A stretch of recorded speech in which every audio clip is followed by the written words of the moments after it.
Hey guys, welcome to Brian's Man Cave.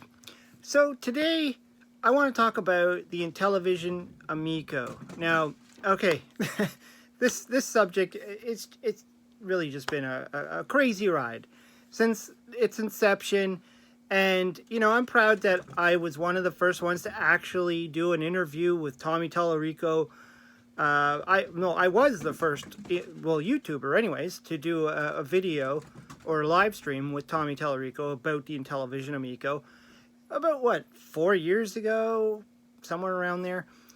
Anyways, yeah, the rest is history. I kind of talked about it a little bit. I didn't really go too much into it because I've been waiting for information. I'm not going to be speculating too much. I don't want to go on talking about something I have no no idea of what's happening with it or what is going on.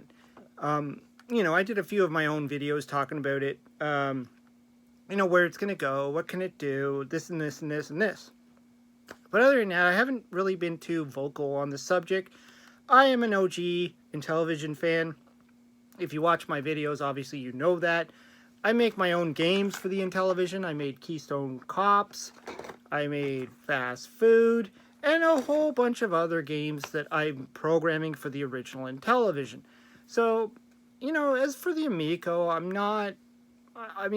whether it happens or not, it's not going to really affect my life. I was a backer in the very early stages when they first put up their thing of, put in $100, you can get the Founders Edition and all that, and I jumped on it. I'm like, sure, why not? But then, obviously, that thing is not happening. So what I wanted to talk about today was a new email went out from Intellivision Entertainment talking about, their journey and where they're going and what their plans are. And I read it. I'm like, okay, well, what's going on now? It's nice to hear something other than absolute nothing. And yeah, it looks like they're pushing forward. They're now real focusing on the online app or whatever it is, the one you have to download onto an Android phone. It's not ready for iPhone, iOS. Apparently, that's not going to be ready until about April.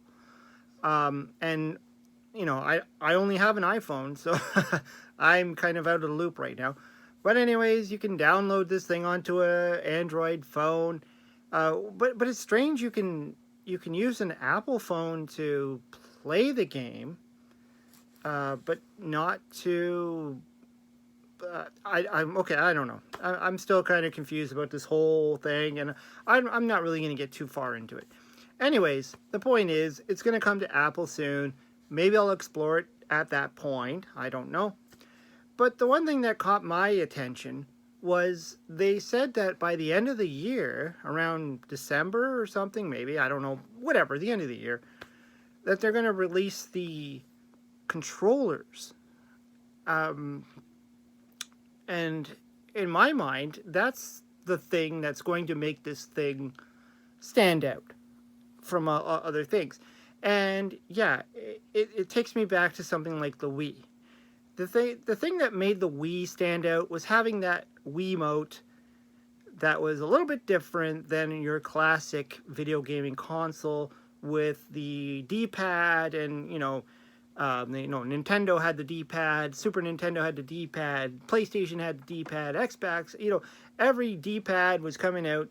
And the Wii made things a little bit different by saying, hey, now you can move the thing around and motion control and the bowling game and all that stuff. And that's kind of what sold it. But with the Intellivision Amico, yes, it's going to be a motion sensor pad. I get that. But at the same time, it's going to have the sort of capabilities of the Intellivision controller. And that's the thing that makes it, that's the thing that sets the Intellivision apart from a lot of the other retro systems. Now, I know that's not, there's other systems that have keypads. I am aware of that. ColecoVision, Atari 5200. But the Intellivision did have the disc that was a little bit different. It had the keypad and the games that were created to use that D-pad. Now, I play a lot of my Intellivision games on an emulator on my PC. And to compensate for the lack of a D-pad, or sorry, not the D-pad, the keypad, I got to use the number keys on the keyboard. I don't have a controller like this.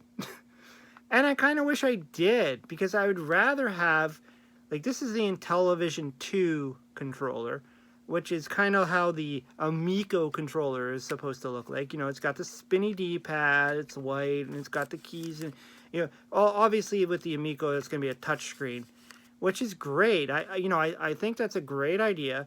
It's kind of borrowing the concept from the Wii U. I get it. But, I kind of like that idea. And then I was kind of thinking about it. I was reading the email going, do we really need the Amico console at this point? I mean, I know that that's been the drive of the original concept, was to have a console. And then you would have the controller, which would have the thing. And I've been watching videos on both sides. I've been watching the videos on the people who love the Amico concept, the Intellivision Amico, and I've been watching the other videos of people who are just trashing it. I mean, just completely against it, hating on it, whatever, wanting it to fail, just trying to show the light of it, saying, hey, this Amico is crap, whatever. I've been watching them all. But I do like the concept of an Intellivision controller with the disc and having a display there that, if they could release the original Intellivision games and then have that show up as the overlay for the game in digital format, and I can touch things, and then to have some new games that would show up in digital format.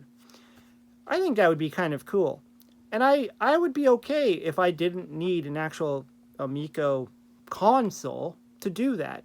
If I could use a cell phone, or if it would just be an app that I can download on my TV, and then I just had a controller that they provided, the Amico controller, that, has its bugs and its kinks and whatever, according to what I've heard anyways. People said there's some lag and there's this and there's that.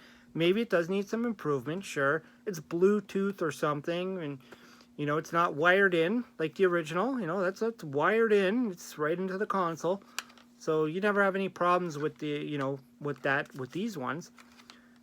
But yeah, I can totally see, if that is that the direction they're going to go. I don't know. I'm speculating here. I don't know where they're going to go with the direction, but I'm just saying, if they were to just say, okay, we're just going to release the controller, that might be kind of interesting. Maybe even have it connect to a PC. I don't know. I think there's a lot they can do, because the thing that obviously separates the Intellivision and sort of the ColecoVision from the other consoles out there was the controller design, was the keypad, was the disc. Now, ColecoVision didn't have a disc per se. They had something that looked like a disc. It was a weird kind of it was like a regular controller, like a joystick, not really a disc that spun. But anyways, the Intellivision has this feature of the disc that spins and can make use of that for very specific games. Not all games. Obviously, there's some games like Pitfall or Donkey Kong or whatever where you only need the up, down, left, right, which is fine. But just have that option available is really cool. Having the keypad as a different way to interact with the game just adds that little bit of extra to it. And from what I thought about, yeah, this could be actually pretty neat. If they can release the controller, and all I need to do is have the app maybe running on a phone, an iPad, or whatever, or on an app on my TV, and I just use the controller. I might not even need the Amico system. Like, the Amico system itself, like, I get it. It had lights on it. Probably had like a hard drive or it saved stuff to it instead of in the cloud. I don't know. I haven't really been following up on it. And I remember having this tap ability with these cards. You can, like, buy the card or whatever, the physical media is, so-called physical media, and just tap the card on there. But I think a lot of that was just theatrics, and I don't think it was necessary to the actual operating of the game or the system. So, anyways, yeah, I just wanted to kind of throw that out there. Just reading that email just made me think about the fact that the controllers might just be all they need, and maybe they don't need to do anything further. I could be wrong. I don't know their full plans. I'm just thinking of it as an OG original Intellivision fan myself, and using the controller and liking the keypad. Like even my latest game, the Napoleonic Wars, if I had the ability to put in a digital thing on the keypad to show my board, and my opponent can have their controller showing their board, I could have actually made a successful two-player variant. But with the OG Intellivision, that's next to impossible. Anyways, yeah, just thought I would throw that out there because, you know, it's making its news. Intellivision Entertainment still trying to get the Amico going. We're what, a couple years in? Not much has happened, and we'll see where the future is gonna go. I'm kind of optimistic. I wanna see it succeed, but I don't know. I'm still gonna stick to my original Intellivision. I'm still gonna program my games and play on the Intellivision as always. Anyways, let me know what you think. Throw some comments down below. Hope you subscribe, and we'll talk to you later.